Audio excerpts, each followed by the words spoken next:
Hello, I'm Lenny, and in this video I am going to be talking about Stranger Things Season 3. Stranger Things was a show that I've been into since day one.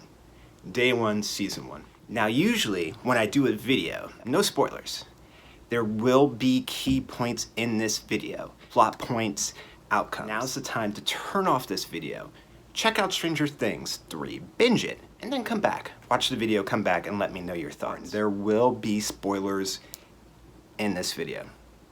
Sorry. Stranger Things 3 takes place in Hawkins, Indiana, summer of 1985. The very first couple scenes take place in Russia.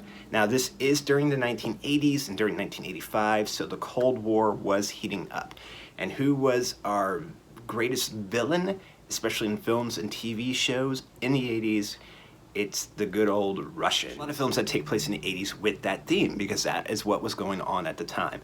The Soviet and USA relations was very tense, and there was going to be a possible nuclear war. You recall Stranger Things Season 1, the whole reason the facility in Hawkins was being used, especially when we learned about 11, is they wanted to use 11 as a weapon against the Russians. They were using her to be an assassin from miles away within the USA to take out Soviet top leaders. The Soviets are trying to do the same thing. They're trying to figure out how they can open this gate of their own using this machine. That's where we actually begin the season. Since we are in a third season, that must mean that something went wrong at the end of Season 2. Didn't we see 11 seal the door shut? We saw 11 defeat the monster, hold it at bay, seal the door. So get a little snippet within this season. What happens is not all the monsters within inside the gate as it seals. So a little bit snippet of it gets cut off as the gate's closing. That snippet stays in our world. Now, how does this snippet play a part? Billy is driving at night, breaks down near this abandoned steel mill where unfortunately our monster lies in wait, and Billy becomes basically one of our first hosts. By the sliver of the monster, which is going to use Billy as the beginning of a recruitment process. And Billy is our first to succumb, reside within him and use him and activate him when it needs it. Just like how Will was used as a spy in Season 2 when the monster, the Demogorgon, needed to activate and hear what was going on. So that same thing happens with Billy, who already has a dark side to him. But there could be a reason for that dark side. But regardless, he does have a dark side. So there's a lot going on in this third season of Stranger Things. I feel it's probably the biggest season as of yet, story-wise. We get a lot more main characters introduced, which I'll talk about in a little bit. So now it's not just about what's going on in Hawkins, Indiana, like it was in Season 1. Now we actually do have the Russians playing a part, and it is a race where they're trying to figure out things on their end. But not only are they in Russia working on things, they happen to be within the good old US of A on our American soil, hiding in plain sight underneath the new Starcourt Mall, basing another scientific facility down there to reopen the gate that was on our side. Monster is recruiting an army? Now why would the monster be recruiting an army? Well, it's been bested by 11 2 times already, so obviously it's going to need more power, more help, because 11's been kicking its ass on its own. So it's a race against the clock, a race to stop the Russians from opening the gate, and a race to destroy the monster before the whole town is encompassed by the parasite, which is what it does. One by one, Billy recruits other people within the town, and they are replaced basically as puppet versions of themselves, very sweaty puppet versions of themselves in plain daylight or plain view, and activated when the monster needs to use them. I mentioned that we have a couple of new characters enter the fray of Stranger Things, the newest season of Stranger Things 3. One of the characters is actually Erica Sinclair, Lucas Sinclair's little sister, who's always calling Lucas and his friend nerds, who might just happen to be a nerd herself because she is very smart. We also meet Robin, who works at Scoops Ahoy, along with Steve the Hare Harrington, as she calls him. Love Steve Harrington, one of my favorite characters. And we also get more time with Murray Bauman, who is the conspiracy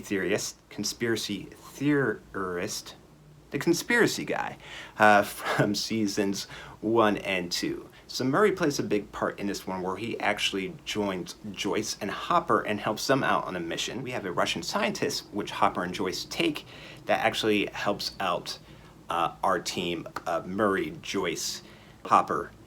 His name is Alexei.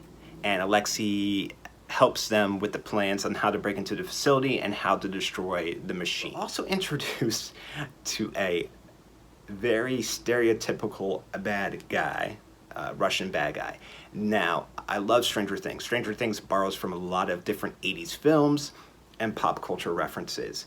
Of course, during the first season, we had a lot of references to E.T. Season 2, we had a lot of references to Ghostbusters. And in this season, we have quite a few references to Terminator, or the Terminator, Terminator 1 and Terminator 2. Because there is this Russian dude named Gregory. I think his name is Gregory, not spelled as the American version, but as the Russian version. I think it's spelled like Grigori. Anyway, Homeboy looks exactly like Arnold Schwarzenegger from Terminator 1 and Terminator 2. It's about the film very much as a cyborg Terminator, indestructible being, so blatantly an obvious nod there to James Cameron's version of the film. So it's very interesting. So you have your bad Russian, Gregory, and you have your good Russian, Alexei, helping out there. So there's a lot going on. Anyway, final battle takes place within Starcourt Mall. 11 is weakened. So unlike before, where she can easily kind of just do things, she doesn't have that ability anymore. Now it's up to the crew. It's up to her friends to protect her the same way that she's always protected them. Not that the crew has never tried to protect her before, but it's always been easy just to rely on 11 to do her thing and deal with the monster that way. But with the monster already taking 11 out as a physical threat, I would say, she's kind of just a normal kid now. And the flayed is the technical term of the people that have been turned or corrupted by the monster. Monsters attacking at Starcourt Mall. Its number one soldier is Billy. Billy has trapped the kids at the mall, and he's taken 11. If it takes over 11, game over. That's it. End of the world. Goodbye. But throughout the episodes of the season, 11 has made contact with Billy, who's within himself somewhere. There's still a little part of Billy left. And she gets the essential memories that she needs. There's a reason why Billy's an asshole. And it wasn't as evident in season 2, but you did get snippets of what his life was like. His mother ran out on him when he was a kid, leaving him with a very abusive father. His father remarried, and that's where Max comes along, his sister. But his dad has always been very much an asshole to Billy. And Billy's protection, and the one that showed him love and affection, was his mom. So that made him the person that we meet in season 2. In season 3, we find out that his best memories are of his mom and the love that she gave. So 11 uses those memories to get through to Billy. And what Billy does is he has a very redemptive story arc, because he does snap out of the coma that the monster has him in, fights back, sacrifices himself to save 11 and his sister Max and her friends. Sad ending, but a good ending in the way that he got to redeem himself. Meanwhile, we go downstairs where the Terminator, Gregory, has finally caught up with Joyce and Hopper. And Joyce and Hopper actually need to turn 2 keys at the same time to turn off the machine downstairs. Joyce is the only one who's currently in the control room, while Gregory, aka Terminator, and Hopper are fighting out on the catwalk near the machine that's going crazy.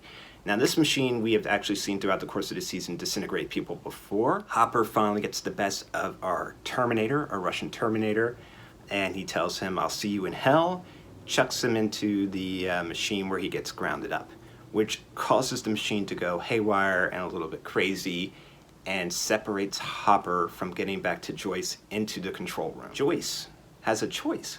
That rhymes, that's crazy. Joyce has a choice. Does she not turn the key now, which she used her belt to loop over to the second panel to turn both keys at once to save Hopper? How does she save her kids? What does she do here? Hopper looks at her, and without words being said, she knows what she has to do. And Hopper, based off of what we see, disintegrates, as others have disintegrated before. Joyce does get the machine off. It concludes 3 months later. 11, now orphaned because Hopper is gone, moves in with Joyce and with Will's brother, who are actually moving out of the house. They are moving to Chicago. But the tagline of this show was, "One summer can change everything." And it's true. We don't know what's going to happen in season 4. And I mean, that's a good thing. We know there is going to be a season 4, but where is season 4 going to be headed? Hopper's gone. The Byers have moved with 11 to Chicago. Our group is broken up. How will Mike see 11 now? You know, they're admitted their love for each other, and it's grown a lot from season 1. It puts a lot of the group and the characters that we know that have always been together in a real life situation, which does happen to people. Sometimes your best friends move away. So what happens there? You get a scene during the mid-credit scene where it shows Russia. There's some kind of factory or prison or something Russian, where soldiers are coming to cells that are closed. So you can't see who's in the cells. They go to this one door, and one Russian says to the other in Russian, but we got subtitles, "No, not the American." And they grab a Russian from the next cell who's pleading and saying that he's sorry within Russian. They drag him down to a cell, and then we have a smaller, familiar version of the Demogorgon from season 2 and season 1, which has the flower head that opens up with the monster face who devours the Russian. Which American are they talking about? We can only hope that it's Hopper.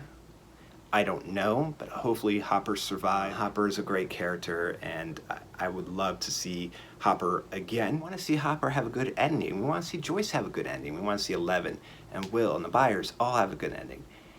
Hopper's already lost his daughter. Now he has another daughter. It'd be great if they were reunited. So what is my thoughts of Stranger Things Season 3?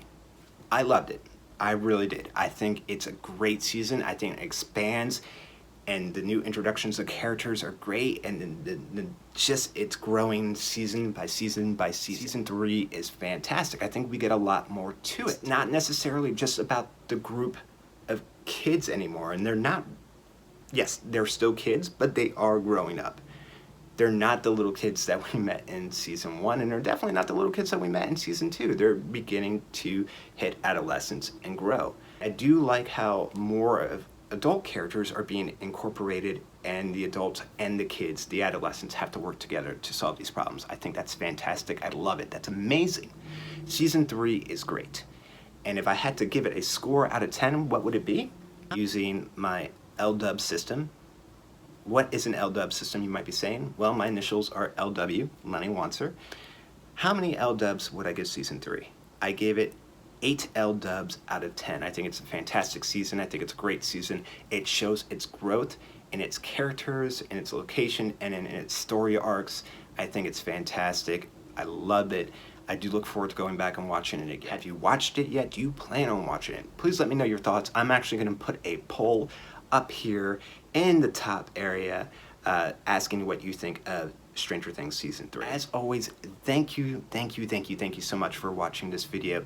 Thank you for stopping by, for lending me your ears and letting me talk to you about things that I love. I greatly appreciate it. Thank you so much. Be safe out there, take care, and I'll talk to you soon.